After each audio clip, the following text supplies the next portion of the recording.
Please welcome on the stage Camilla Avellar from Supercell.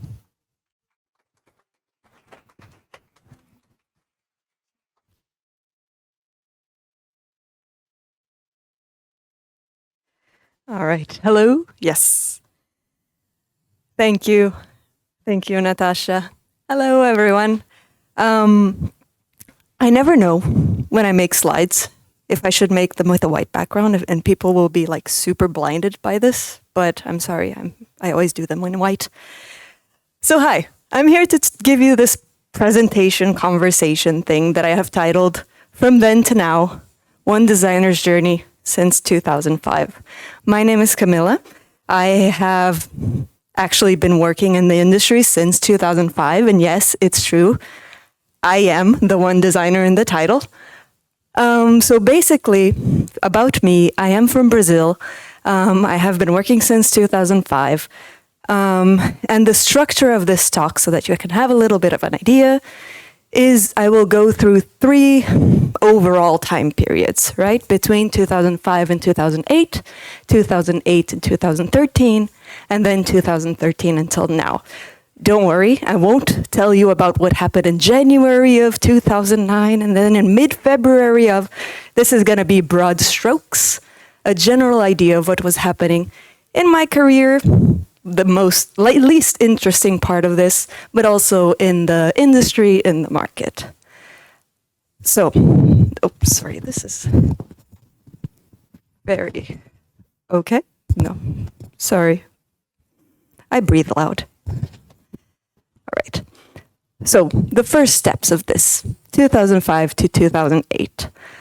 Basically, to give yourself an idea of what was happening back then, some cultural touch points of 2005. We had Batman Begins. We had the original Resident Evil 4, which has since been re-released a billion times. But most importantly, for me, we had Nintendogs. This was the year that was still in the generation of the Nintendo GameCube, the original Xbox, and the PlayStation 2. But I'm not really involved in any of that. My whole thing is casual games for the internet and for mobile. So back then, I was playing probably Neopets. If you were interested in casual games, you probably played this a lot back then. If you were a little bit older, you would probably maybe know about portals like Big Fish, Shockwave, where you could actually buy games, hidden object games, really big now, really big then as well. Things like time management games like Diner Dash back then was setting the world on fire. And if you really enjoyed casual games, like I really enjoyed casual games, you might have an original creator or two whose websites you follow. So this is the Grow website, Eyes Maze, and Original, old Flash games. Original, unfortunately, is with Flash dead. Original doesn't exist anymore. But really cool stuff. So back to my story. In 2005, I was 19-year-old baby. And I had no idea what I wanted to do with my life. I was studying graphic design in university. I was learning a lot of stuff, but I had no idea what part of graphic design I wanted to work with. I had to choose a university to go to, so graphic design it was. But what would be my first job? What would be my first internship? I had no idea. 2019, I was probably in my 2nd year at university. Oh. So, I used to live in a city in Brazil where I was born called Recife. Recife is a land of beautiful beach, a lot of sharks. Ignore the sharks, beautiful beach, really good food, but with the secret that I didn't know, that people actually made games there. It's true. There weren't many, but there were a few people there who were making games, and I found this out by a good friend of mine who found an internship in a company that made games. And then when they needed another intern, she talked to me about it because she knew I also liked games. So, oh, I'm sorry about this sound. It's terrible. I hate it. So I really liked games, and I played a lot of games growing up, like many of us probably did. That, yes, little fix. I speak loud, it can be a bit far away.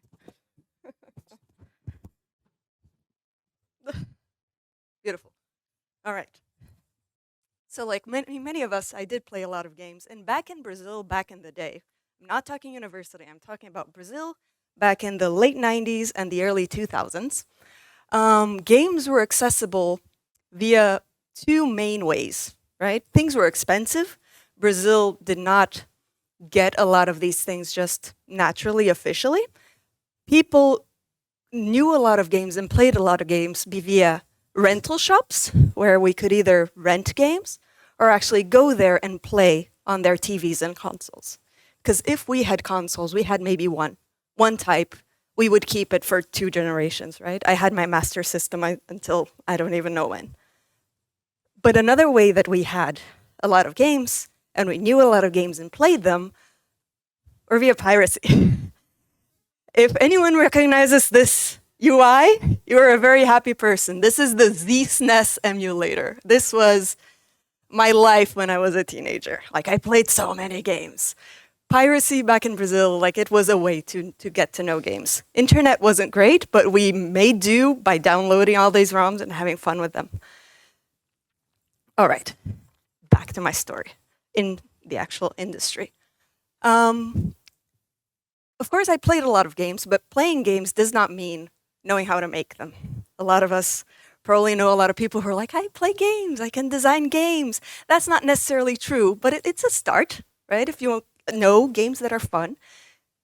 But I really had no idea what I was doing when I was hired into making games. How do you even make an asset? I was hired to be an artist, a 2D artist.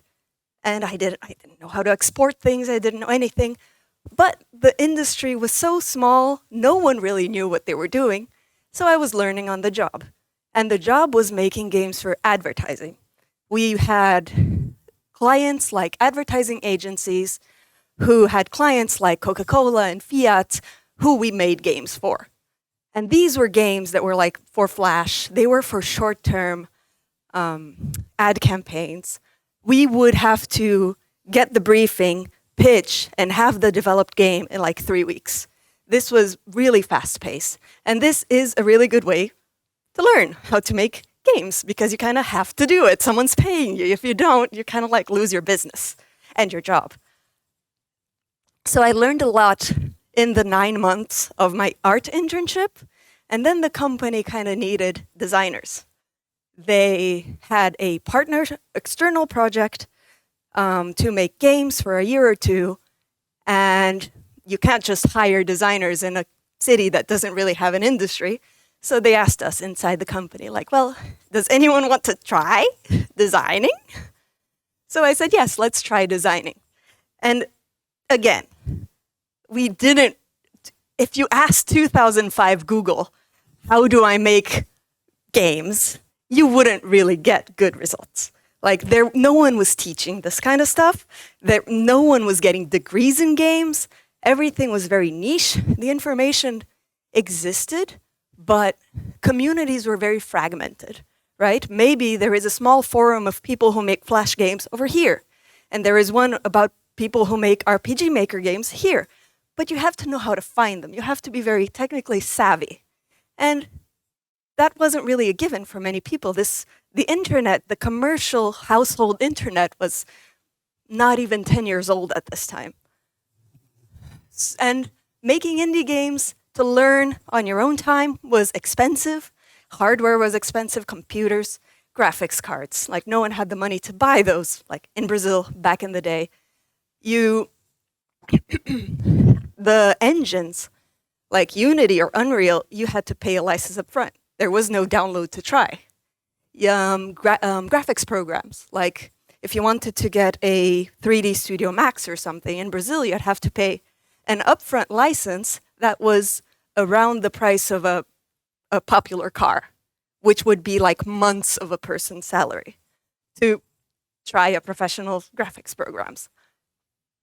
And there were some engines like RPG Maker and Game Maker and Rempi and Flash, which is also paid, but piracy in Brazil, which people did use, but again, very niche communities. So, but I had to learn by doing because that's what we were doing. We were getting paid. And in this specific project that they needed designers for, it was to make games for feature phones. This is before the advent of the smartphone, right? Feature phones, you've probably seen one, at least in like a vintage shop or something, if you're not old enough to have used one. They had tiny keys. You can't really be very agile with them. The holy grail of making games for feature phones were making one-button games, which you just like use probably timing in order to just use one button, usually either the OK button or one of the middle buttons to do an action. And that was the holy grail of game design.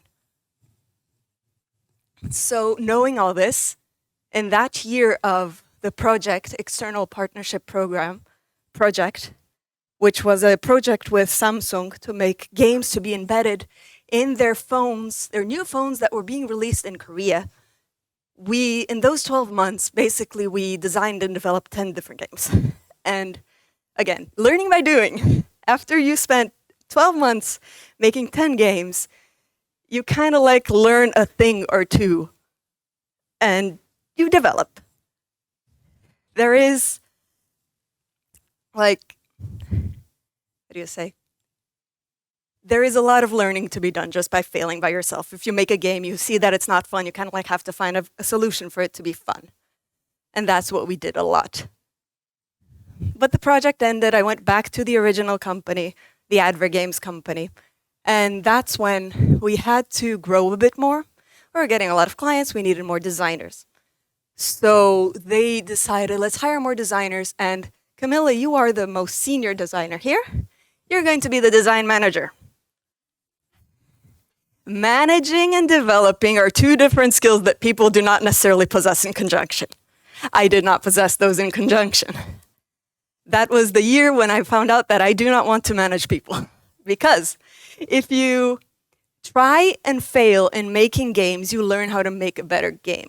If you try and fail in managing people, you can burn out people and burn out yourself. You can have big repercussions, which I do not want to deal with. I don't want to have other people's lives in my hands. It's not for me. But what I did decide then, after that experience, and like, I came to the conclusion that I had kind of learned all that I could, and it was time to look abroad. I was graduating from college, which meant that I was no longer tethered to my city. So it's time to go and learn from people who actually know what they're doing and not who are just learning by doing. And this is a big problem in Brazil, and which was back then.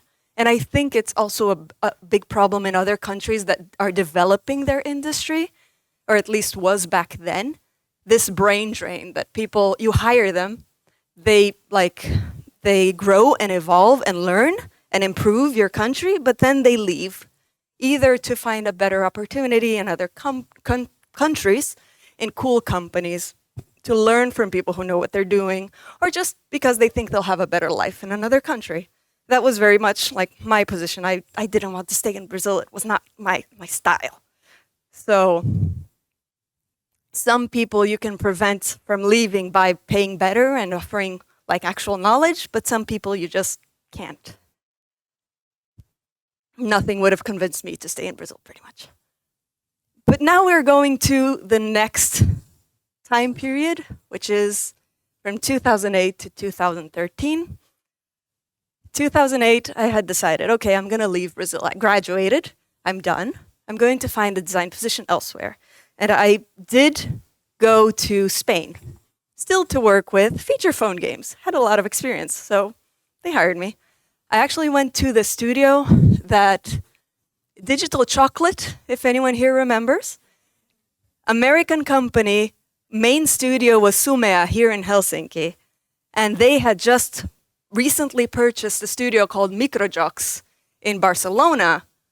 And that's where I was hired to. It was a very small studio. We had, I don't even remember, probably around 25 people in total. And their focus before was feature phone games, and that's what I went to do. But this time, 2008, you don't have to remember dates. I'm just using them to help me anchor myself in this story. 2008 was a time of big revolutions. The iPhone had come out very recently back then, like the year before. You don't have to remember dates. The iPhone came out, but when the iPhone came out, their initial intention was that it would not have third-party apps at all. Like it would be a closed system so that people cannot screw up and crash the phone and keep that quality up. But then the next year, they did release the App Store. And then third-party apps were free to roam. Now, back in the day, you wouldn't really find what you normally find nowadays in the App Store because they didn't even launch with in-app purchase capabilities. That came a year later. So what you had were a lot of free games that you could download, a demo, and then if you wanted to buy it, you had to go back to the App Store and download the paid app. That was the style back then. You kind of like were just hoping people liked your demo enough in order to buy your main app. But there was another revolution as well. Facebook. Facebook came out for the general populace actually a few years before, but it was gaining a lot of traction. It was getting bigger. Games were getting very big. This was the time when Farmville came out. Farmville, suddenly everyone was playing games. It was accessible. It was everywhere. Like any computer could play this. People who worked with computers on the internet, like everyone was playing Farmville in their free time, in their work time. It didn't matter the time. They were playing this. They were clicking those cows and clicking those fields and spending that energy and playing again later. And what they were also doing was just spamming everyone. Facebook invented kind of like viral reach for the games. It was perfect. Your community was already there. You were playing a game and you didn't have to look for a community elsewhere. It was right there. Sorry, getting winded.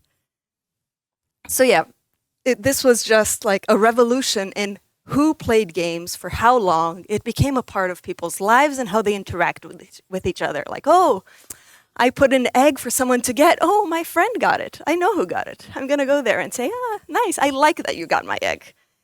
This was a really big revolution for community and gaming.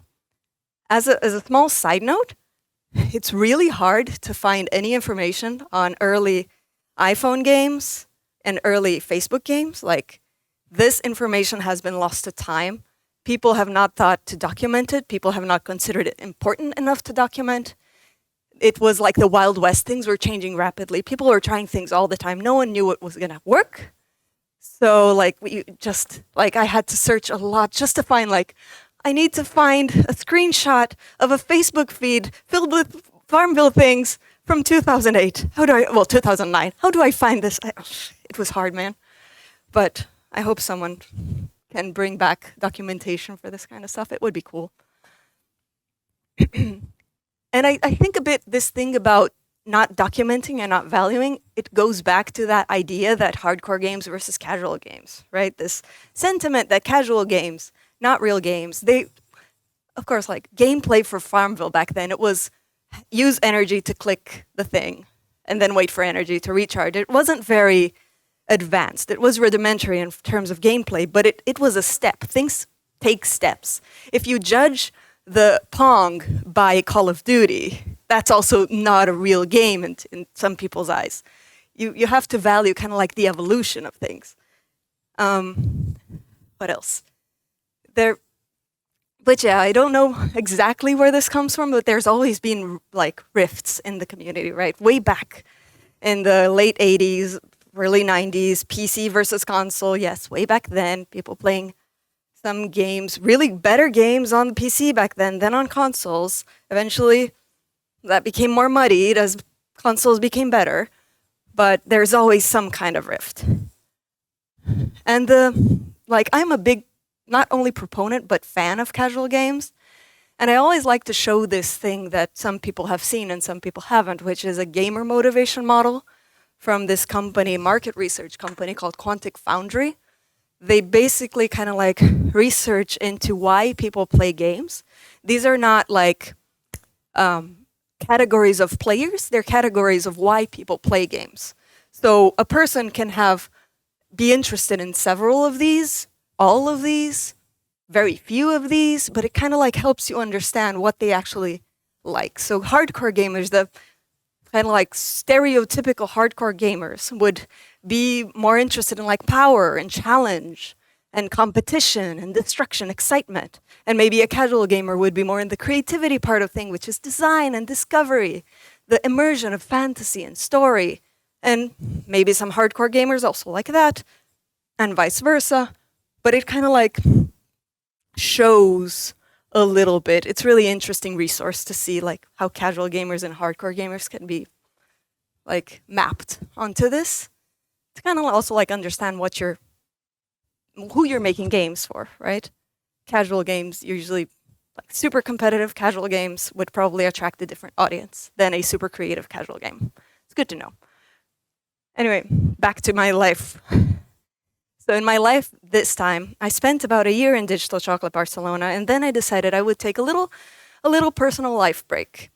Like, there is a lot to be said for like pursuing your ambitions and careers and professional goals, but at some point you just need to like, okay, I'll take a few years just to like, for my personal life, I have some goals that are not like work related that I want to work on. So went back to Brazil, got a master's, and because I was there, I wasn't going to waste time, so I got a master's. I also still worked in games. I worked in a company that made educational games, which was a really cool thing. Like for web browsers to be played in public schools in Brazil, we had contracts with several different state governments. We had like competitions and finals. It was like esports before all that, with like just flash games. It was really cool. The kids liked it, but it was a little bit of a personal break. 3 years later, personal break over, I decided I want to leave Brazil again, because coming here was just a little break. So this is also, again, a time of revolution. There are so many revolutions in the past, I don't know, 12, 10-ish years in this period. This 2012 is the year I left Brazil, and 2012 is the year when 3 big names that you'd still know and still show up a lot in the top grossing stuff came out. It was the year of Candy Crush. It was the year of Heyday and Clash of Clans. Of course, Heyday in terms of popularity here is not it's the smallest one, but it's my favorite, so I put it there.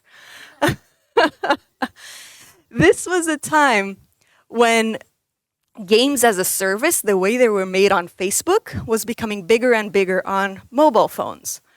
Like the iOS games were kind of like coming, not only iOS, but Android as well, were coming to their own and like carving out a niche for that those people who were just playing games on their spare time or during work, during whatever time they could.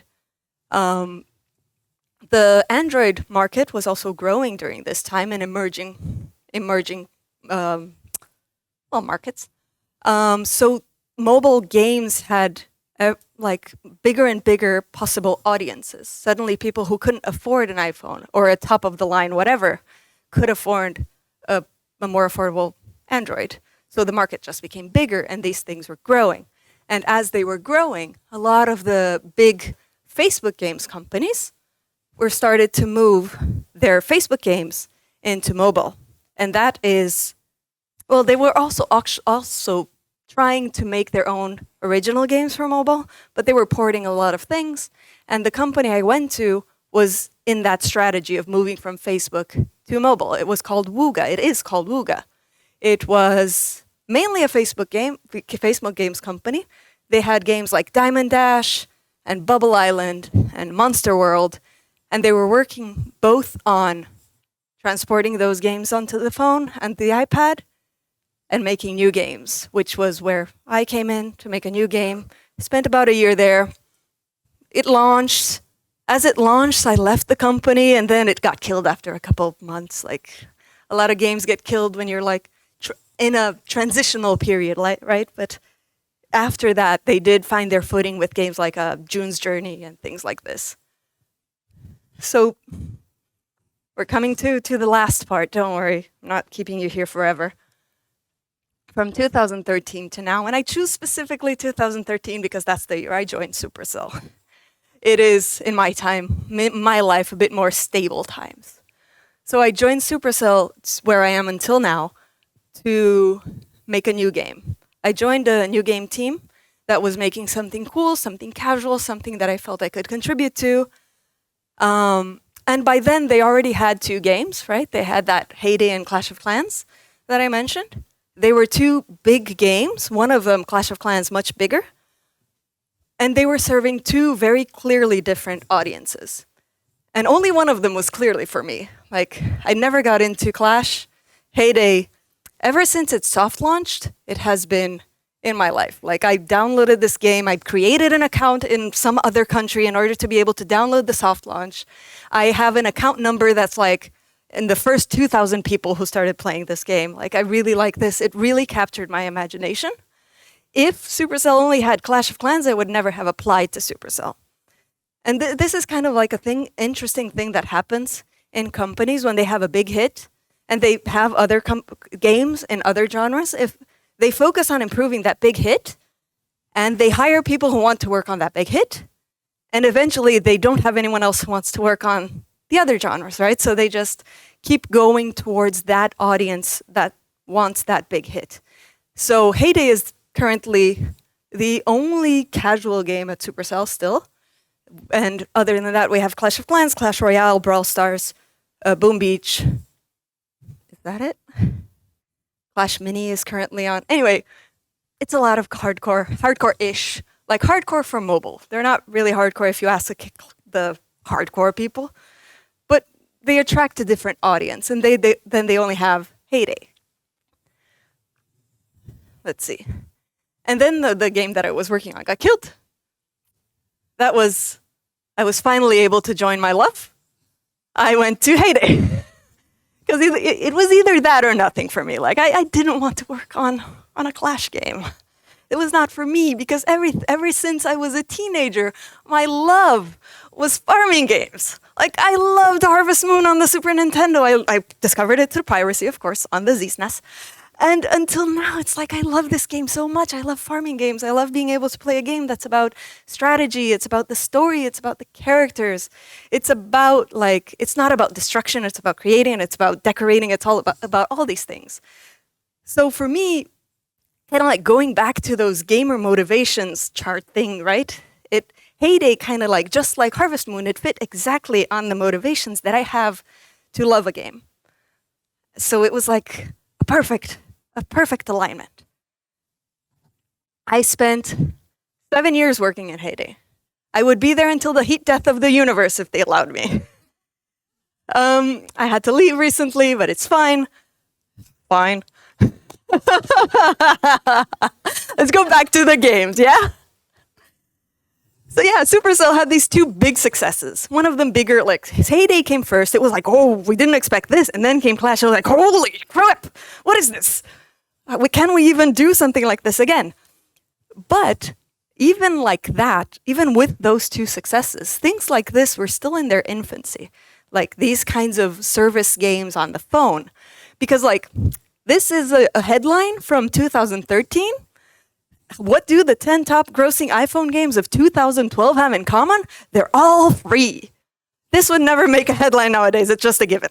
Like nowadays, free games are just a given that they will be the ones that attract the most people and the most money. But back then, this was new. No one really knew. Like, we were just learning by doing and having successes and having failures. And like, it was a completely different time. And it was also much easier to get a game in front of people and have it be successful. I know that if you say that to people, like back then, if you go back then, you say, it's easy now. They wouldn't believe you. Game dev is always hard. But if you look at, this is from Christmas 2013, the top grossing apps, 16 top grossing apps of that day, only 2 of them are not games.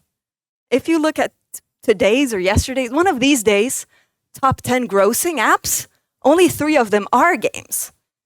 People, since then, have just found so many other things to do on their phone. Back then, it was like a communication device and a gaming device. Nowadays, it's an everything device. So if you make a game, you're not just competing with games. You're competing with TikTok and YouTube and Tinder and HBO Max and Bumble and Audible and Hulu, all these things. And it's just much more expensive to make a game for mobile because of that, because you're having to pay to attract these audiences that would, in the past, kind of like be organic. They would find your games because they would be looking for games. That's what they do on their phones. Now, we also even though we had 2 successes, it's not like we knew everything that we were doing. Success is a lot of luck a lot of the time, right? Back in the day, Supercell's goal was not, their target platform was not the iPhone, it was the iPad.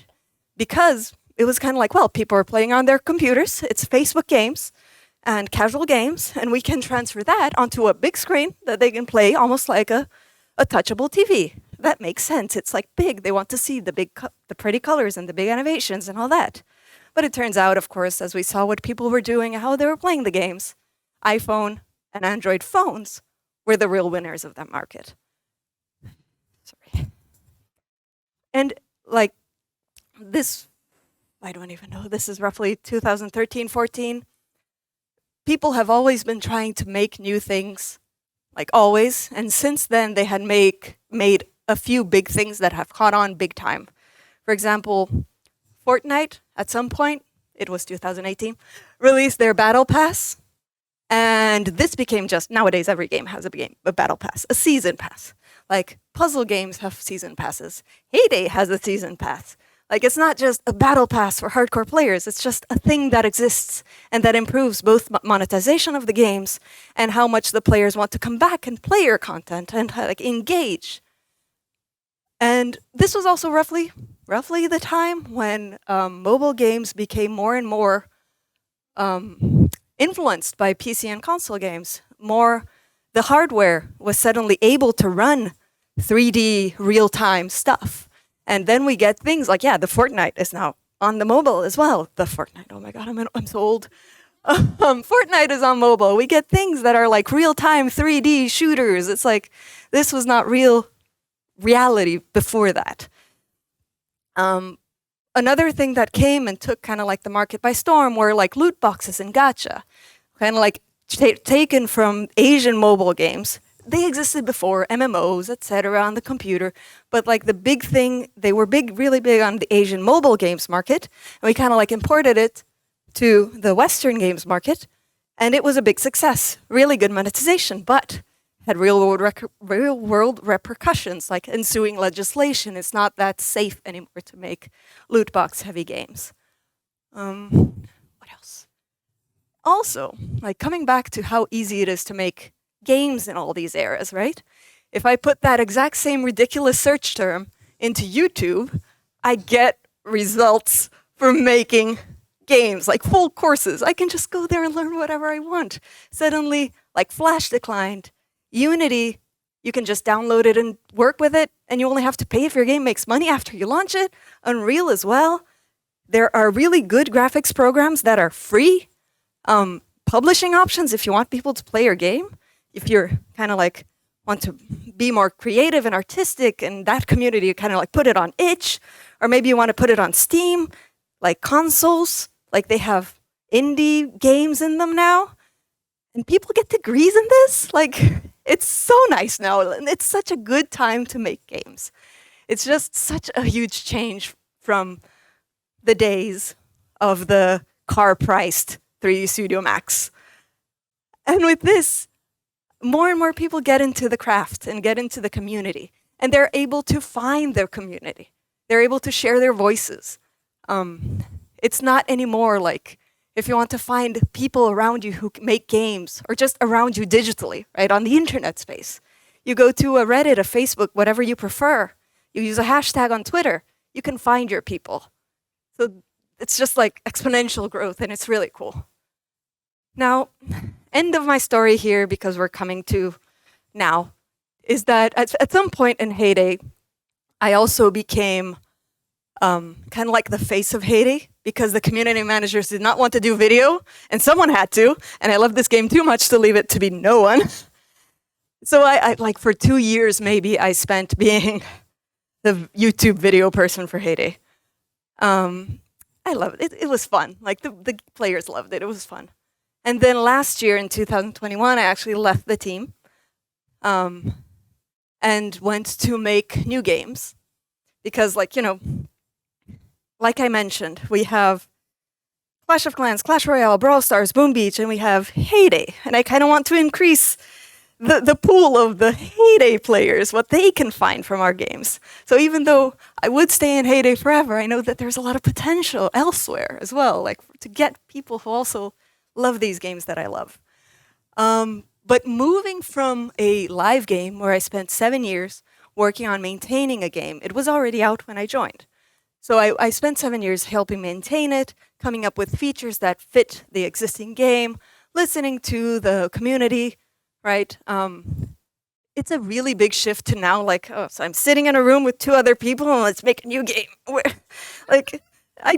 my community so that I see what they like? Where's the game? Oh, it's just a Unity prototype that I can't really do anything. The mind shift is like, it's really, really big. But, you get through it. Like, I've done it before. I just haven't done it in 7 years back then. It's okay. But the question is, like, why did I spend so long in Heyday and why would I spend forever in Heyday if I could? In part, it's because the team was really nice. Like, the team, we probably had the most international team at Supercell for some reason. I don't know why, but like, we had very few Finns in our team. I'm not saying this to say anything about Finns. I'm just explaining how many different nationalities we had in it. We were able to create this culture where we could talk about anything and we could collaborate on anything, and people would respect each other and we would be safe around each other. And we became friends is a big word. I know in Brazil I would be saying that, oh, you all are my friends. In Finland, I think friends is a bigger word than that. But we really became like friendly and we liked each other.